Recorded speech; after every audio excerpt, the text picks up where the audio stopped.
Salve, salve, você que acompanha mais um Diário Esportivo TV, aqui no YouTube Diário Pernambuco.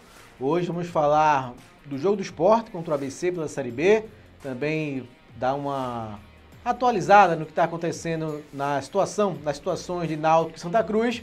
E hoje recebendo o amigo André Luiz Cabral, da Super Rádio Clube. André que esteve aqui no primeiro programa, na estreia, junto com o Beto Lago, na estreia do nosso programa. E volta hoje, André. Tudo bem? Tudo bem, obrigado ótimo. por comparecer. Um abraço, estamos sempre juntos, vamos nessa. André, antes de falar do jogo do Sport, a semana foi meio como tumultuada, né? Na Ilha do Retiro, por conta dos acontecimentos. Começou na sexta, com aquela questão do Diego Souza, vai para o jogo, não vai, e toda a repercussão negativa. Quando se descobriu que ele não ia jogar contra o ABC, depois veio contra o Criciúma, veio o empate do Criciúma 3-3 no finalzinho, a torcida ficou revoltada, xingou, alguns xingaram de novo o técnico Enderson Moreira, que teve aquele comportamento na coletiva, e depois de 1h30 foi para a coletiva e fez uma entrevista não muito assim, não respondeu muita coisa na coletiva, ficou aquele clima ruim, falou mal da imprensa, disse que a imprensa também tem culpa em virtude da queda do futebol pernambucano, e aí ficou todo aquele clima ruim, aquele ambiente, e na segunda veio aquele manifesto dos jogadores do Sport, né, liderados pelo Wagner Love e pelo Sabino. André, desentendimentos entre imprensa e futebol, no futebol e clube de futebol, treinadores, jogadores, é normal, né? Não é nenhuma novidade. Agora, o que estranha nesse caso, André, é o Sport viver essa pressão e esse clima sendo o segundo lugar na Série B, André. É isso que não dá para entender, é isso que tem alguma coisa que não está de conformidade no bastidor. Pode estar acontecendo alguma coisa no vestiário que ninguém sabe. O vestiário é um ambiente sagrado do atleta, todo mundo sabe disso, não se tem acesso às informações. Um dos culpados é a postura do esporte. De há um ano, você não vê um treino no esporte. Você não lida mais com o atleta, não lida mais com o treinador. Então fica muito difícil de se fazer o trabalho. Se culpou a imprensa pela divulgação da não concentração do Diego Souza, mas o Sport não divulga a relação de concentrados. E André, assim, foi uma meia-verdade, porque ele de fato não foi relacionado, mas aí a culpa caiu no Enderson Moreira, né? E o Sport depois, até o Diego Souza falou com você, né, no próprio sábado, confirmando que foi uma decisão conjunta entre ele e o departamento de performance do Sport, mas a informação que ele não estava relacionado existiu e foi confirmada, né? Sim, é verdade. Então, e o que eu quero dizer é que foi motivada pelo Sport. O Sport soltou um vídeo na quarta-feira com o Diego Souza convocando a torcida. Então, criou-se essa grande expectativa. Já é um tempinho, né? Mais de um mês que ele está aqui no Sport. Então, aumentou ainda mais a expectativa. Então, acho que o Sport, escondendo as informações, ou não repassando, não esconder, mas não passando as informações, torna a situação mais complicada, mais delicada, né? Suscetível a esses problemas. Agora, para esse jogo contra o ABC, o Sport divulgou um áudio de Diego Souza. Acho que, pelo menos nesse sentido, aprenderam um pouquinho, né? Pois é uma questão que você não pode, você não deve, né, esconder informação do seu torcedor. O cronista, ele apenas repassa. Ele apenas é o porta-voz. Que os técnicos hoje não queiram uma melhor relação com a imprensa, os times alegam que, no caso de um Flamengo, de um Corinthians, do Grenal, que é muita procura, é muita gente, é muito blog, é muito site. Tá certo, mudou, né? A cobertura do futebol mudou, não é mais como antigamente. Mas esse isolamento total, isso só prejudica, né?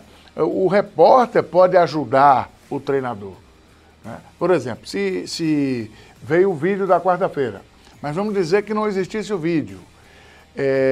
Se tem um repórter acompanhando os treinamentos, ele diria, Diego não tem condição de jogo.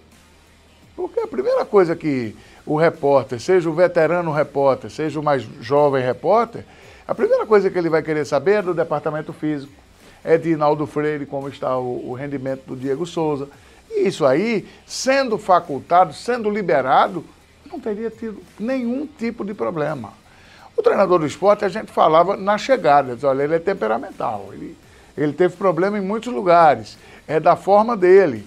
E aí o cara pressionado, né, o torcedor errou porque jogaram uma chinela né, no rapaz, e o cara está no seu local de trabalho, ele tem que ser respeitado. Agora, por outro lado, o torcedor tem o direito de extravasar, sem a violência. Sem violência. Agora, o cara ficar com raivinha, com um beicinho, porque foi chamado de burro, ele vai ser treinador de vôlei. Ou de tênis, que ninguém se manifesta. E, claro, concordo com você, não tem que realmente repudiar quem joga objeto, né? Sandália, sapato, radinho. Eu não sei o que o povo do rádio tem a ver, pois né? É. Coitado do rádio, rapaz. O cara joga o rádio, rapaz. Copo, né, com água e outros líquidos. Agora, é uma reação natural de uma torcida que já foi para um estádio num sábado à noite, quase 9 horas, quase 25 mil pessoas, e leva empate aos 52 do segundo tempo. E já vem de 4 jogos, acumulou a 5ª partida sem vitória na Série B, então não dá para querer outro comportamento, né? E nem foi no estádio todo, foi mais uma parte ali na social e na que já vem com embate com o treinador. Pois é, mas né? eu acho que ele está gastando muita energia, André, com isso. Fica muito preocupado com o torcedor. Outro dia, numa coletiva de pós-jogo, passou 10 minutos, né, criticando o torcedor, que é o patrão. O associado é o patrão de qualquer clube. Né, induziu o presidente a chamar o sócio de burro na sequência desse incidente. Né, o presidente não quis textualmente. Né, o que o presidente quis dizer é de que não era inteligente o torcedor tá pegando no pé do técnico, que o time briga pela liderança, pela vice-liderança. Mas o negócio foi tão inesperado que o presidente foi infeliz na colocação. E isso, claro, a rapaziada pega e vai mostrando, diz, olha, tem alguma coisa. Tem um ingrediente de oposição no clube, que sempre vai haver, desde que o mundo é mundo, desde que a gente conhece o futebol e acompanha o futebol, especificamente no esporte, a oposição vai estar sempre atenta, e hoje com rede social isso aflora mais. Né? Hoje não tem mais aquele negócio de, não, vamos parar, vai ter o biênio ou o triênio, vamos desarmar palanque. Palanque não é desarmado.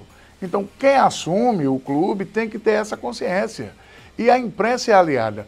Quando baixou a poeira, como foi? Quando o Diego Souza deu uma entrevista. Quando o Diego Souza concedeu a entrevista antes do jogo, deu uma segurada, porque a pressão estava muito grande. Né? Mas aí é mais fácil jogar para a imprensa. É importante lembrar, para aquele que tem um pouquinho mais de idade, ou aquele que não viveu, a Itália foi campeã do mundo sem os jogadores darem entrevista com a imprensa italiana. Os jogadores não falavam com a imprensa. Eles foram na entrevista no final. Eles davam entrevista a Ernesto Paglia, que era o repórter da Globo, que estava acompanhando a Itália na Copa da Espanha. Empatou os 3 primeiros jogos. Empatou os 3 primeiros jogos com Camarões, né, com jogos menores. Peru. Passou no número de gols marcados. E lascou Camarões por isso. Né? Então, foram 3 empates da Itália na primeira fase. Diz a história que a Itália foi para o estádio de Sarriá enfrentar o Brasil com as malas prontas para ir para o aeroporto de Barcelona e ir embora para Roma. Né? E foram campeões do mundo. Enzo Biazot, Enzo Biazot, o técnico. E aí no final não. Todas as entrevistas foram concedidas, ainda no campo do Santiago Bernabéu, no gramado, foto, entrevista. Aí tudo bem, passou. Então isso é normal. Isso acontece fora do Brasil. E a imprensa é um bom pano de fundo para desviar foco. Foi exatamente o que Anderson e a diretoria de futebol do esporte fizeram. A diretoria não deu uma palavra, mas estar sentada ao lado do técnico, concordando com tudo que ele disse naquela noite, era também uma questão da diretoria de futebol do esporte. E o curioso, né, só para a gente quebrar um pouquinho o clima, que o esporte vinha de 4 jogos ruins, né? 4 resultados ruins e 4 jogos ruins, 4 apresentações ruins. E aí as entrevistas sempre foram muito rápidas. Quando o esporte jogou bem contra o Criciúma, durou 1h30. Para começar. Estava conversando sobre futebol. Não. E dizer que chamou assim, botou o dedo chamando o associado, todo mundo viu depois o que foi o dedo. E se vira moda, hein? Né? Vamos aqui. Vamos pro vestiário conversar. Quer dizer, se vira moda. Uma coisa muito mal conduzida, né? Que totalmente desnecessária, né? E que foi resolvido, está se vendo aí pela postura do próprio clube, né? Que precisa se abrir um pouco mais, é o que eu digo. O repórter vendo o treino não precisa ser todo. O cara quer fazer um trabalho reservado, ele tem todo o direito. Mas a seleção brasileira teve há pouco em Belém. Todos os dias teve entrevista. Todos os dias teve treino aberto. 30 minutos. Ok. O Sport tem nada. Nada, zero. Quer dizer, isso também contribui. Né? E a caldeira esquentou muito rápido. Então, ficou todo mundo um pouco assustado, porque bate boca, treinador, com cronista, com comentarista, isso aí acontece, vai continuar acontecendo, e não foi o último caso. O Givanildo partiu para dar em gente, rapaz, no Rio de Janeiro. Teve 2 colegas que quase vão às vias de fato com o Givanildo Oliveira, técnico do Sport à época, no Rio. Quer dizer, críticas, Givanildo foi às falas lá para tomar satisfação. Acontece. Seleção brasileira, o caso já está muito lá atrás, mas o caso, claro, foi quando Evaristo assumiu, Evaristo Macedo assumiu. Ninguém falava. Evaristo deu entrevista exclusiva a Jorge Soares, porque conhecia Jorge Soares. Ele tinha sido treinador de Santa Cruz um tempo antes, 8, 7 anos antes, conhecia Jorge. Deu uma exclusiva para a Rádio Clube, que estava em Santiago, numa excursão da seleção brasileira, e Evaristo caiu depois do jogo. Evaristo já desceu no Galeão fora. Foi quando volta a Telê para comandar a seleção para a Copa do México em 86. Só falou para a Rádio Clube porque conhecia Jorge. Imagine se fosse hoje, né? Porque a imprensa do Rio também exagerou, foi mal interpretado em algumas coisas também, os jogadores se revoltaram, tinha um boicote. A seleção não falava. Isso eu estou falando dos anos 80, meados dos anos 80, são quase 40 anos. Então, não é novidade culpar-se a imprensa por tudo. Né? Sempre esse discurso, né? Contra tudo, contra todos, é uma... No esporte é useiro e vezeiro, né? A palavra facinho de dizer. O que acontece hoje, André, também é que há uma grande quantidade de blogs também, perfis, aí fakes, tem muitos fakes, Isso. no Twitter principalmente. A gente sempre fala na redação do Diário que a bolha do Twitter, né? O Twitter realmente é impressionante e tem muita gente que escuta e se preocupa com o Twitter. De fato, também tem esse outro lado. Hoje, e sem nenhuma preocupação com a informação, né? Então, você joga lá... É mais um motivo para os clubes abrirem-se um pouco mais, né? O Náutico, você tinha entrevista no Náutico. Né? O Náutico teve o problema de Diego Souza. De Souza com o Marchiori. Todo mundo ficou sabendo. Não tentaram abafar, não tentaram dizer que era mentira, não. Todo mundo ficou sabendo. O dirigente comentou sobre o assunto, falou-se sobre o assunto. Eu não estou nem discutindo o que deu no final. Mas todo mundo ficou sabendo. O Santa Cruz, todo mundo fica sabendo. O Santa Cruz tinha treino aberto. Né? Então, fica mais fácil do jogador chegar, do jogador... A gente trouxe Ítalo outro dia, no debate da Rádio Clube. Ítalo Silva, né? Ítalo Silva falou poucas e boas lá do Conceição. Evidente que tem o lado que apoia o Conceição, né? Não era que todo mundo era contra o treinador, não. Mas olha aí como estava o bastidor. Olha como era a postura do treinador. Então, isso tem que vir muitas vezes, até para que todos aprendam, para que sirva de alerta para todo mundo. E explica um pouquinho, André, porque não deu certo, né? Exatamente. O futebol, claro que tem suas... Acontece de um erro, de uma falha de arbitragem, mas às vezes explicam, né? Uma situação dessa, como é que podia dar certo? Né? Não ia dar certo nunca, né? E aí você troca o técnico com 2 jogos, Aí o outro vai e faz a mesma coisa. Exatamente. E pior, numa situação muito pior, depois de uma briga de vestiário declaradamente, né? Onde o treinador propositalmente não bota o cara para jogar num jogo importante como o Paysandu. E espera acontecer o jogo, né? Para ver a troca, né? Pois é. Ele não trocou depois da briga, né? Isso. Esperou o jogo do Paysandu. Isso. O jogo do Paysandu abriu 2-0, quando tomou a virada, bota o cara. Salva a lavoura aí agora. Quer dizer, tudo errado, né? Tudo. Agora, é importante também dizer que gerir grupo não é fácil. Aí dizem que grupo de jogador de futebol é mais difícil ainda de ser gerido. Tem isso também, mas é a função de técnico, é a função de quem se mete para ser diretor de futebol de clube. Não é? Tem que estar sabendo André, de tudo. acho que é controle emocional, né? Não é fácil, você foi perfeito aí, não é fácil gerir pessoas, né? Imagine o futebol com pressão de direção, pressão de presidente, pressão de torcida, pressão dos jogadores, né? Não é fácil, mas controle emocional é preciso ter. Bom, esperar que as coisas melhorem no esporte. E vamos falar agora de bola, André, porque hoje aqui é capa do nosso DP Esporte. Agora é pra valer. Deixa eu contar aqui um bastidor, André. Essa capa estava pronta sábado passado. Sim. Aí quando começou... Tá aqui, tá certo agora, seu Wanderson? Pronto. Quando começou o burburinho no Twitter, e eu não tive a confirmação, né, se ele jogaria, se ele estava relacionado ou não. Então tirei a foto, tirei o título e botei só na matéria que o Edson não tinha ainda dito nada sobre a relação, se o Diego tinha sido relacionado ou não, para o jogo contra o Criciúma. Mas, para o jogo contra o ABC, vale sim a manchete, ele está relacionado pela primeira vez e já deu até entrevista, né, dizendo que quer contribuir para o esporte, faltando 11 jogos, o Diego chegou depois de muita movimentação da torcida, né, mas agora está pronto para ajudar. E o esporte precisa vencer, com Diego ou sem Diego, André, são 5 jogos sem vencer, aquela gordura que tinha, o esporte perdeu, né, o esporte a classificação está muito achatada, o esporte tem 2 pontos, né, para ser colocado, então assim, está muito apertado, então hoje contra o ABC, diante de uma Lanterna que também tem sua pressão, para tentar evitar o rebaixamento, é vencer, né? Bom, a situação do ABC ela é quase irreversível, né? O ABC tem 12 pontos para sair do Z4 e 3 vitórias para tirar do 16º, que hoje é o Sampaio. Quer dizer, o ABC só ganhou 2 partidas. São 27, né? Isso. São 27. Ele só ganhou 2, são 6 pontos. Ele empatou 10, quer dizer, é um bocado de derrota do ABC também no campeonato. Agora, quem estiver achando que o jogo é fácil e que o esporte vai chegar lá, vai dominar, vai atropelar, pode tirar o cavalo da chuva.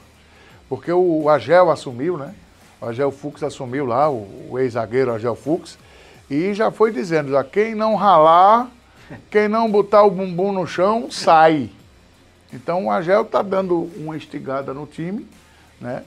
Praticamente sabe que não vai ter jeito para se livrar, mas sabe que alguns resultados podem dar até a permanência para ele no ano que vem. Na verdade, o Agel e quem está com ele lá no ABC está cavando um emprego para 24. Né?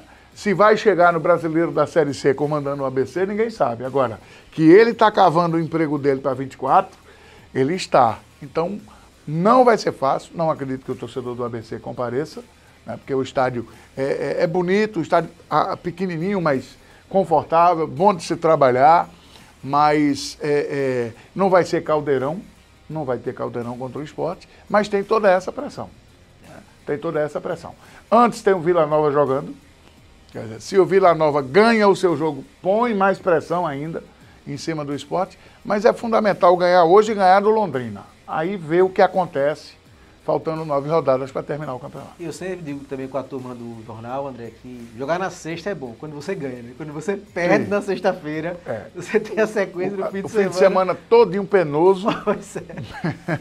E só joga no sábado. Pois é. Mais uma semana para jogar novamente. Diego no banco, né? Diego no banco, certamente não vai ser a opção de frente, né? Porque é uma coisa, outra discussão muito boa no futebol. Espera aí, ele aguenta quanto? Não aguenta meia hora. Bota no começo ou depois? Bota no começo ou deixa para o fim. Né? Então, eu acho que o Anderson não vai colocá-lo de frente. Acho. Também se colocar, não tem nenhum problema. Né? Porque a dificuldade do treinador é 0 quando ele tem qualidade. Então, qualidade tem que jogar. Se tem qualidade, te vira. Arruma o lugar para ele jogar e coloca o cara. E o esporte está precisando desse refresco. Né? O esporte precisa voltar do Rio Grande do Norte com os 3 pontos. Não resolve empate, perder pior ainda, porque só vai aumentar uma pressão desnecessária. Agora, está todo mundo querendo ver o esporte na primeira divisão, porque é uma coisa impressionante. O esporte não consegue ganhar. Teve uma rodada que o esporte começou em segundo. Aí a rodada foi caminhando, o esporte foi para terceiro. Aí ele não ganhou, foi para segundo. Sim. Quer dizer, é uma coisa de maluco, é uma coisa que é difícil de você entender. Não, essa rodada ele vai terminar em 4. O time de Jair Ventura, com venturismo e tudo, fez 3-0, que é uma coisa do outro planeta. No Juventude, que aliás, o design do Juventude, a numeração do Juventude é branca. Na camisa, foi uma loucura domingo para ver, a Rádio Clube transmitiu esse jogo. Né, que interessava ao esporte, uma loucura. E foi 3-0 valendo. Podia ter sido 4, podia ter sido 5. Jair Ventura, quer dizer, estão fazendo tudo. É como a gente brinca na Rádio Clube. Tem que pegar na patinha do leão para ir para a primeira divisão. Né? Porque tá entregue. Os portais da Série A estão esperando o esporte. Mas tem que vencer, né? Porque tem outro lado, né? Se os que estão na frente estão tropeçando, mas a turma de idade está chegando, né? Tem esse lado. Não, porque aí vai encurtando. Você vê, quem falava no CRB brigar por alguma coisa? Há 3 rodadas. Analisem aí, há 3 rodadas, o CRB não estava na conta. O próprio Atlético e o Ceará, que sim, eram contados desde o início, né? Não, sim, são dois contados fortes, pela camisa, pelo peso. Demorou muito, né? Mas agora encostou. O Atlético tem 44, o Ceará 41. Pois é. O CRB estava lá atrás, demitiu o treinador, chegou o Daniel devagarinho, fazendo o trabalho, entrou na briga. Então, acredito que o Sport ganhando os 2 próximos jogos, que aí tem que ganhar do ABC, tem que ganhar do Londrina, aí vai para 53, faltam 9 rodadas, aí vamos fazer as contas de novo. Vamos ver confrontos, quem pega quem, porque a tendência, a partir daí, é muito empate também. Sim. O Ituano já empatou, né? Na rodada, 2-2, com o Londrina, não interessava, mas o Ituano está ali, 13º. Se ganhar 2, vem para a briga também, então já empatou, então já esfria. Então, eu acho que vai conseguir subir, agora não vai ser naquela tranquilidade que parecia. Né? E outra coisa que me chama a atenção, Marco, é todo mundo olhar o Vitória. Deixa o Vitória para lá, deixa o Vitória. Tem que olhar o quinto, né? Tem que olhar o quinto, é retrovisor, é briga de retrovisor, é corrida de Fórmula 1, é olhar para o retrovisor. Deixa o Vitória para lá. Tomou um sacode, né? Eu fui procurar defeito para ver, porque não é possível, porque eu vi até 3-0. Mas teve o 4º ou 5º gol que também parou, a Vitória parou. Foi uma falta no meio de campo, o CRB bateu para lateral, tocou para a ponta e parecia gol de barrinha. Pronto. Cruzou e João Paulo fez. Parou. E olha que na barrinha a tabela não vale. O Vitória parou depois do 3-4-0. Porque o 4-0 foi com 32 no segundo tempo. Veja, 3-0 no primeiro tempo. Tu jogou meia hora, ficou ali. Já era. Cansou também, certamente. O Vitória teve que correr mais, teve a bola, né? Uhum, Eu fui procurar se tinha gente expulsa, se tinha faltado energia, se tinha tido algum problema. Não, nada. Foi realmente dessas coisas do futebol. Mas alguém duvida que o Vitória sobe? Eu não duvido nada. Eu não duvido. Né? Acho que isso é um acidente de percurso. Né? Um grande acidente. Né? Ou é acidente de grandes proporções, mas um acidente de percurso. Show de bola, André. Passado a limpo aí toda a situação do esporte. Vamos falar rapidinho aqui no fim do programa sobre Náutico e Santa. A leitura de a maioria das pessoas que eu converso e escuto é que, apesar da situação ser bem semelhante, né? Apesar do Santa estar na Série D, nem sem série, e o Náutico nascer, é que o Náutico está avançado, porque já definiu que vai antecipar a eleição, as chapas já estão, principalmente a oposição, mais definida, né? E o Santa ainda vivendo das reuniões na Justiça para tentar uma conciliação que eu chamei de terceiro tempo, né? Não é Milton Neves, mas é o terceiro tempo. Já tiveram 2 reuniões, vai ter a terceira agora na semana que vem. A situação do Santa Cruz é lamentável, né? Porque antes de qualquer coisa, e é importante que o torcedor do Santa Cruz, o internauta, observe que esse negócio da lista de SAF vai dividir, vai fazer a comissão. Isso aí é para ganhar tempo. Isso aí já era para estar definido há 3 meses. 90 dias já era para ter a comissão, para discutir. Aí você lança agora. Isso é para tentar não antecipar a eleição. Eu não entendo como o Santa Cruz vai ter um compromisso dia 6 de janeiro, que é a primeira da seletiva, não é? 6 de janeiro e você quer eleição em dezembro. Não é? Essa eleição era para ser em outubro, porque agora não há mais tempo hábil de prazo, questão estatutária, a não ser que façam uma grande reunião e consigam legalizar de alguma maneira, que não vão conseguir. Então, é lamentável. Você vê que o clube precisa agir rápido. A SAF, eu estava muito pé atrás, eu tenho muito pé atrás com esse negócio de SAF. Porque não existe fórmula mágica. No futebol, na vida, não tem varinha de condão para resolver nada. Mas a gente está vendo que o Santa Cruz não tem outra saída. Né? Quando o mala do Petralha, lá, o presidente do Atlético, o dono do Atlético, disse que os caras estão fazendo o SAF por um preço de um jogador, e é verdade, porque veja quanto ele negociou o Vitor Roque ao Barcelona. Foi a SAF do Cruzeiro. Foi a SAF do Cruzeiro. Então, o Santa Cruz precisa, mas ninguém vai investir sem saber quem vai mandar no clube. Uma insegurança jurídica muito grande, né? Uma insegurança jurídica. Demais, é muito complicado. Aí você fica com essa briga, isso depõe contra, isso é muito ruim. O Náutico alinhou. Vai começar a querela e a arenga ainda. A gente sabe como é campanha eleitoral de clube, né? Já teve uma rusga entre o Plínio e o Becker, mas o cara não pode almoçar, não é? Isso aí, no tempo da minha avó, chamava lei do cão. Você não pode almoçar com ninguém. Lei do cão, peraí, pô. O cara foi amigo do outro, tá em lados divergentes, acontece, faz parte, não é? Porque foi a situação que armou tudo isso. Nada a ver, ninguém pode almoçar, não é? Então, pelo menos já antecipou, já houve uma prudência, né? houve a prudência de puxar para o dia 11 e não para o dia 4, porque o clima ainda estava muito quente, aí deu uma esfriada, conversa, almoço aqui, almoço ali, foi importante. Então o Náutico vai caminhando para viver a sua dificuldade do ano de 24 de novo na Série C. Mas, tirando as querrelas e o bate-boca que vai haver no período eleitoral, o Náutico está bem mais encaminhado. Perfeito, André. Passar aqui a régua no programa. Muito obrigado pela tua participação. Sempre aqui a casa está aberta. E vamos trazer mais também componentes da equipe da clube, né? O Wellington, o Iranildo. Vamos sempre trazer aqui para a gente bater esse papo. O Wellington também é conhecido como Tocha. Botafogo, Tocha. Eu conhecia outro. Eu conheci Mas outro. é porque o outro ele fica aperreado, literalmente. Valeu, André. Muito obrigado mesmo. Um abraço. E você, compartilha aí, dá o like no nosso vídeo e até a semana que vem. Valeu, abraço.